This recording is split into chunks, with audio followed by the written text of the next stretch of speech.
What up YouTube? Welcome back to another vlog ski. I know it's been a while since I've posted my last vlog. I think it's probably been about a month. A quick little life update.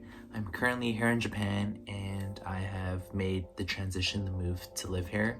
6 years of long distance has finally come to a close, come to an end, and I'm happy and excited to live this new life. Of course, there's so many uncertainties and things I don't really have planned, but I guess we'll kind of just figure that out as we go. What can I say? I've just been so busy. I have been filming, but I haven't really gotten around to editing it. And as time kind of went on, I just didn't forget about the footage, but the less and less I wanted to edit it, if that makes sense. It almost seemed irrelevant to my life up to date because it felt so long ago. But I didn't forget about you guys, and of course I'm still doing the YouTube thing and it's something I want to pursue. It might have just been the break that I needed to get my real life sorted out. So now that I am finally settled in, I am ready to create again and to post and share consistently. I am aiming to post one video every 3 days. I'm not sure if it's possible, and of course there are many things to kind of take into consideration, whether there's even content to be made or not. But that is what I'm aiming for. So stay tuned. In terms of dance, there's so many things that I want to do. I finally feel inspired to compete again. I've also been riding this new wave of inspiration and movement. In the new year, I'm ready to just be free and put myself out there again in the competitive circuit. Before we get into this week's episode, I just want to share that this vlog was filmed entirely yesterday and I'm planning to have that up by today, which is probably tomorrow by the time you see this. This vlog is very different from anything I've done before. I've decided to actually share this vlog with one of my friends who is a b-boy and a foreigner from Alaska who has lived and worked in Japan for the last couple of years. I thought it'd just be interesting to share his perspective of what it's like to live in Japan. Without further ado, let's dive into this week's episode. Peace, y'all.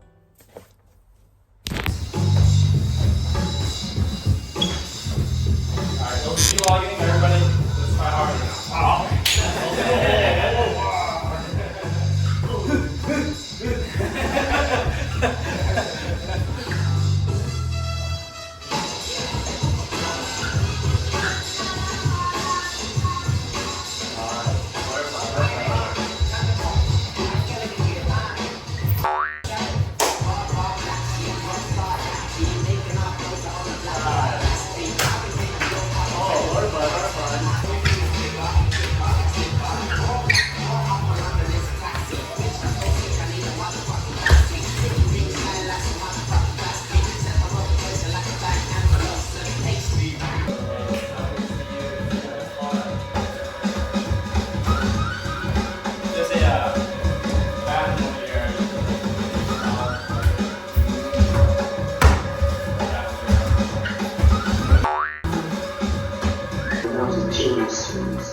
What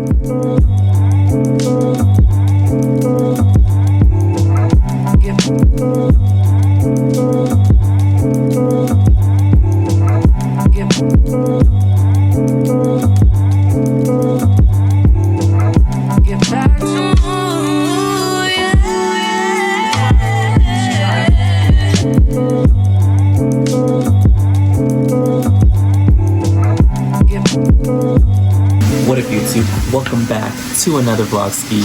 Yeah. Introduce yourself. So my name is Boido. So they say. But sometimes they say something else. Like the words night out. When I prowl the streets. Alright, Boyd. Where are we and what are we doing here? So we're eating lunch at one of my favorite spots called Good Eats, Kiyosumi Shirakawa. Definitely go there, recommend. This is like a family restaurant, I guess? Family owned, Yeah. like a mom and pop shop. Yeah. Super cute, and I think they used to live in New York. Yeah. The couple in the back, they're frying it up right now, making us some good lunch after a good practice, you know?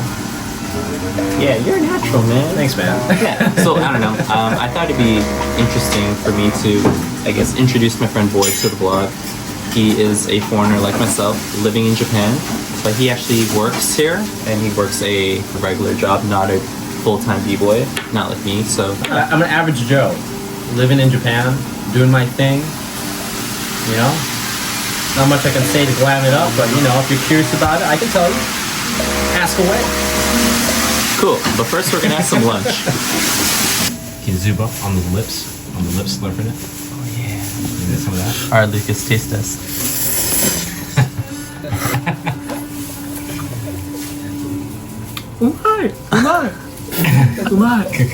Yeah, is that good? Pretty good. Just A1 chicken. Right here. A1 kurogyu A1 chicken. Right here.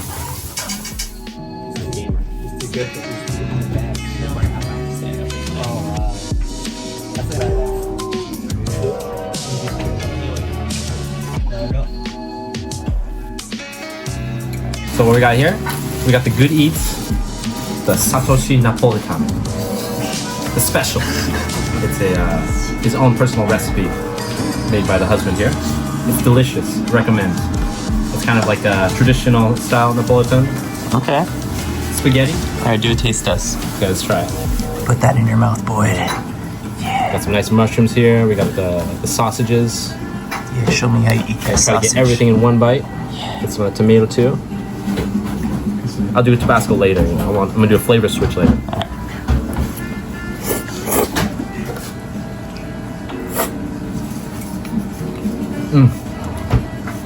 Decadent. Delicious. Sweet.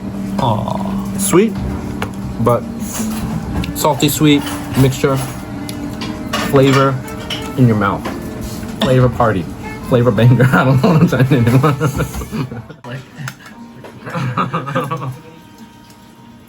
Y'all already know it wouldn't be a vlog without coffee, so that's exactly what we're gonna do right now. We're also gonna interview my homie Boyd and kind of just ask him about his life here in Japan.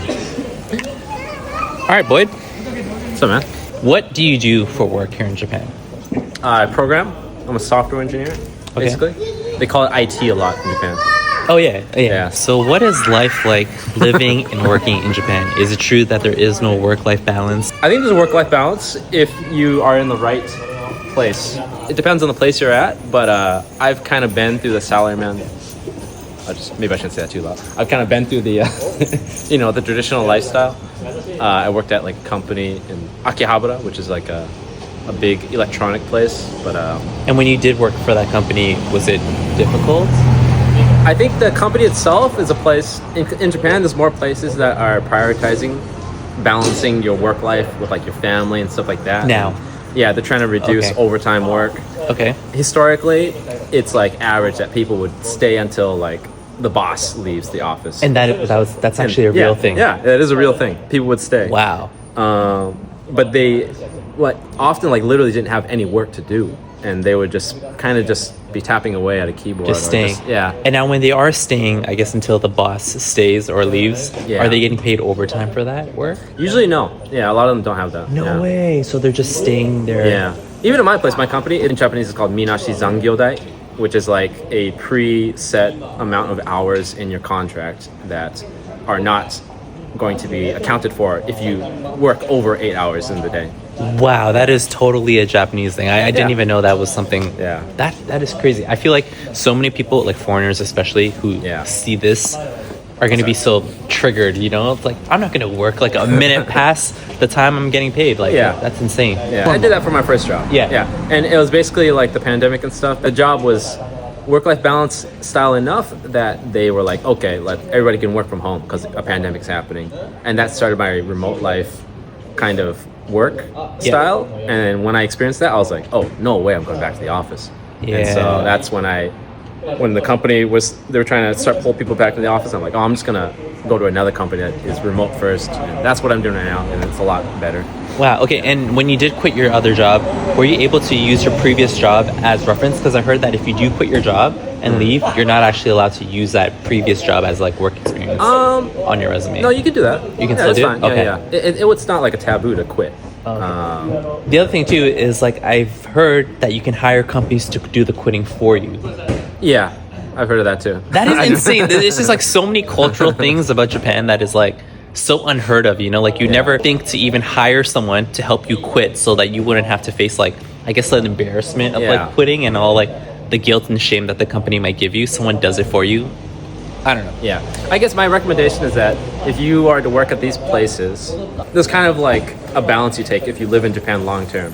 You're either going to like assimilate and try to act like a local, or you just kind of find a balance.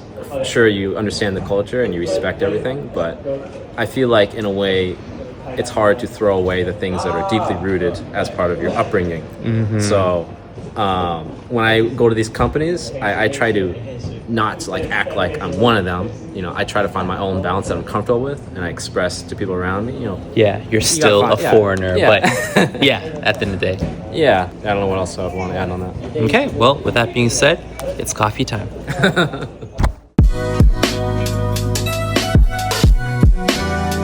Yeah. Yeah.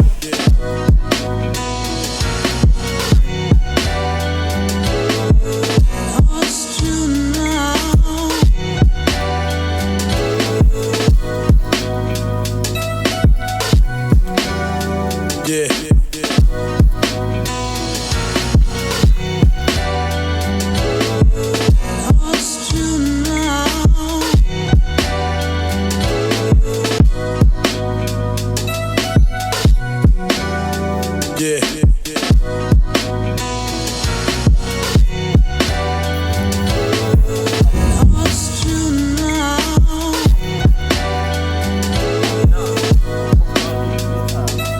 So just now, Ills did a very bad thing. You're not allowed to actually walk in the center aisle because that's where the gods walk. So pretty much he just bumped into a bunch of gods walking back and forth there. Dang. No good, not good. Shame, tisk, tisk, tisk. That's why Japanese people hate foreigners. Here's the god. He's the god of vlogs.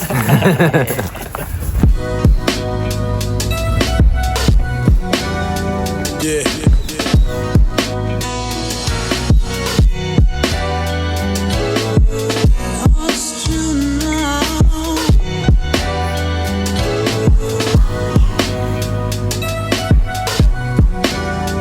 Yeah.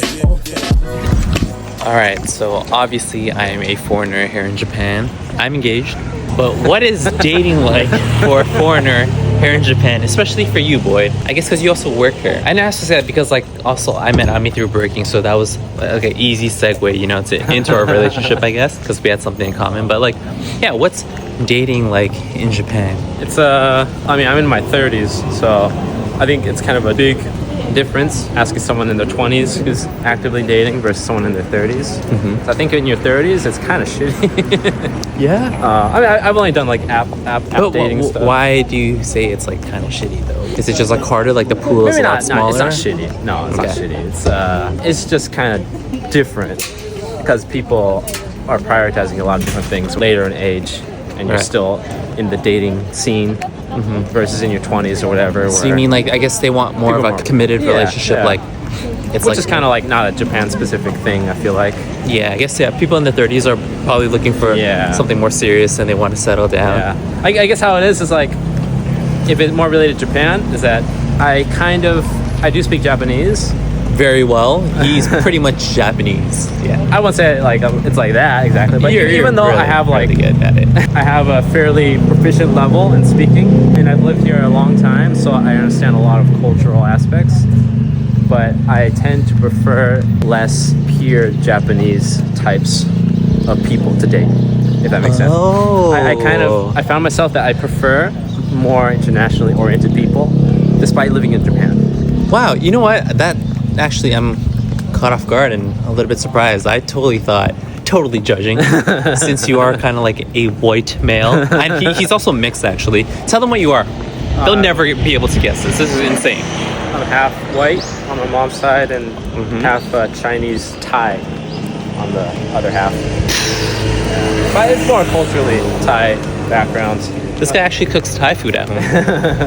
Who would have thought, right? I feel like the pure Japanese mindset is a little too difficult sometimes to match up with. And honestly, I do agree, as like someone who is with a Japanese woman, their culture is so embedded in them that they have their ways and they're I mean, very nothing against them. Nothing, no. They're just very. I feel like because they have their way of doing certain things, they're really very like stuck in their ways of doing certain things, and it's not necessarily like a bad thing, but I feel like they could be kind of stubborn at times. Yeah, Japan's different in how they like prioritize certain things in life and stuff For like sure. that. I feel like. Yeah. I'm more of like a Western style. I mean, it's fair. We grew up in Canada, in my case, and in Alaska. Yeah. So yeah, and it would be the same if like a Japanese woman were to date someone, I guess like a Western foreigner, they'd probably say the same thing. Like, Yeah. I think we're a lot more relaxed and way more easygoing, Yeah.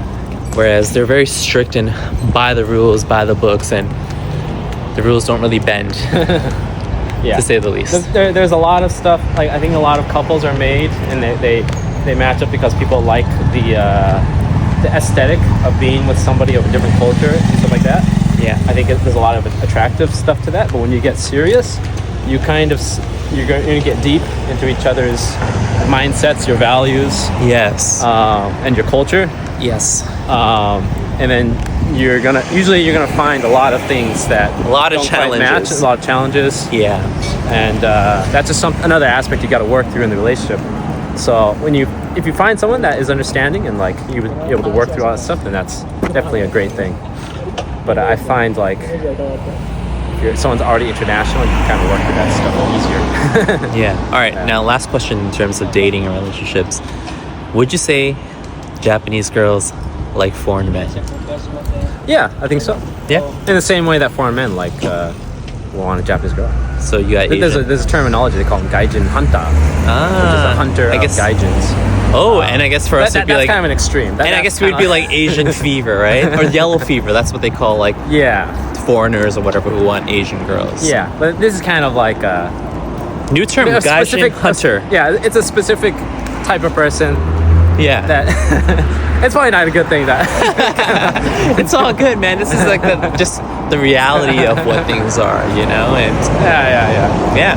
Guys, I know this is pretty new, very different type of content that I'm usually posting. Thought it'd be very cool to, I guess, interview a friend of mine who's been living in Japan and just kind of chat with him about him and his experiences. So, Yeah, it's good to be here. yeah. So if you like what you see, don't forget to like, comment, and subscribe. What up, y'all? I am currently here at Boyd's crib. We're about to give him a haircut. For those who don't know, I'm actually a barber. It's something that I picked up when I was in high school and something that I continue to do. I also went to school for hairstyling and I graduated from it. This is just something I really enjoy. It's like a hobby, but it's also another passion of mine. And let's do a 360 of your head top, Boyd. The light is better here. It's not sweat. It's Okay. warm. All right. Do a full 360.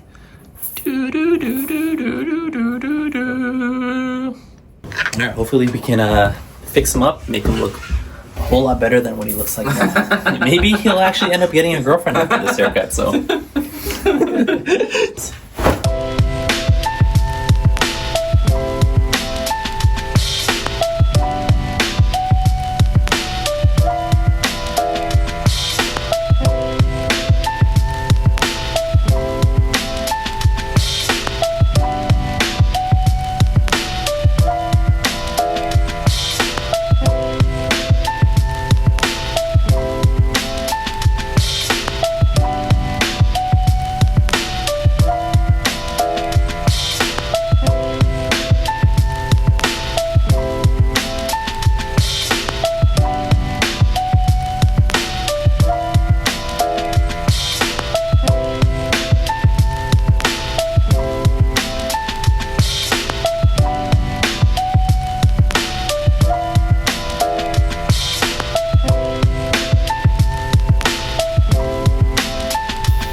That's a nice fade.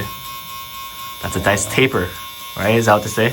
Well, taper is like lower. Taper would be like, shit. like just this. Like, you know how you get like a mullet? That'd be like a taper. What's the difference between a taper and a fade? Well, the taper is just like a type of fade. They're both fades. Oh. But a taper is more just like the back of the neck or like, and the sideburns, you know what I mean? A fade would be like the entirety of the. Yeah, exactly. I see. I thought a fade was like having that gradient effect. Yeah. Oh, a taper is. It's just it's only like the back. Yeah, the back of the neck or like just the sideburn. Oh, okay, I get it. But they're both fades, you know? It's just like. Fade encompasses both of them, but taper is about the location. Yes. Of the fade. Because you can do a high fade, low fade, mid I fade. see. This is more like a mid fade. I feel like generally mid fades just fit everybody's head, you know? Yeah. So oh shit. You don't see too many fades in Japan. So the couple boy then. Yo, they're so popular now, dude. Nowadays you see more with like Yeah. younger crowds. Yes, but the I younger- feel like So, I feel like fades were not there. Like that Yes, salon yes, I used to yes. go to. No, they don't do fades. No, there. no, no, They do like a it's- weird cutoff. Yeah. Like the lowest would be like a 2 or something like that. Mhm. is there complimentary wine? So, the service at the salon is so amazing. Oh, I got 3 staff here. One recording, one cutting, and One serving wine. drink. Yeah. That's a, wow. That's a crazy.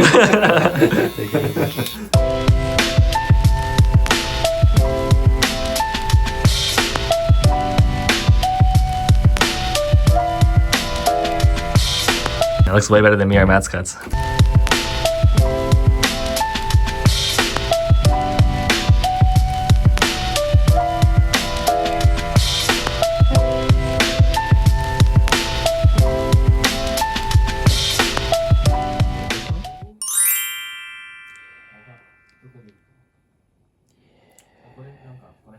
Alright, the haircut is done.